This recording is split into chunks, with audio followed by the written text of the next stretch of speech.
Hi, Professor. Let me share my screen really quick.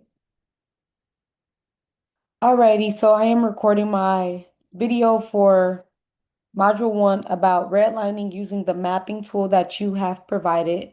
After reading and researching some of the articles on the site, I have truly gained a deeper understanding of redlining and what that means for the community today.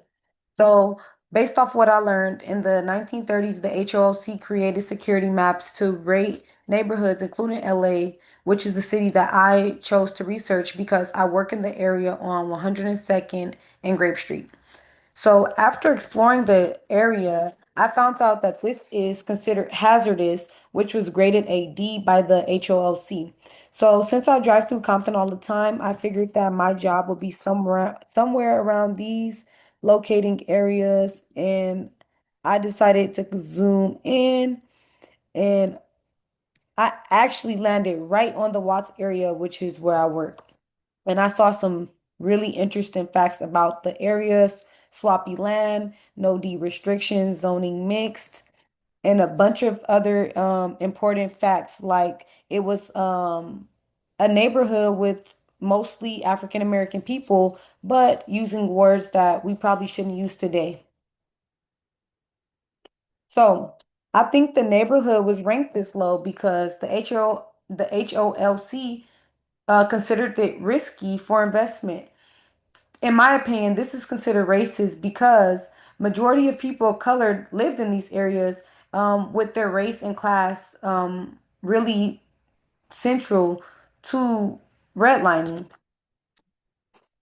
So going down that list of questions, I do believe that bordering areas were graded differently around this time in 1930s, like Beverly Hills, for instance.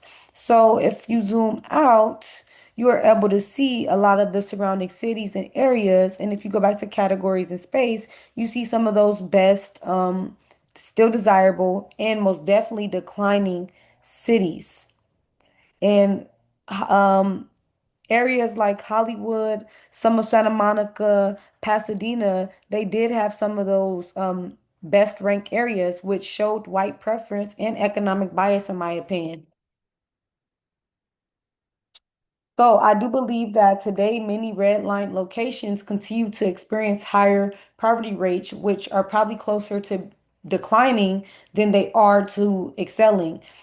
This is going to create lower home values and less opportunities for people of color. So I'm really glad that I got to do some research on redlining because I am able to see firsthand the effect of the HOLC in the 1930s. Thank you so much for listening. Bye bye.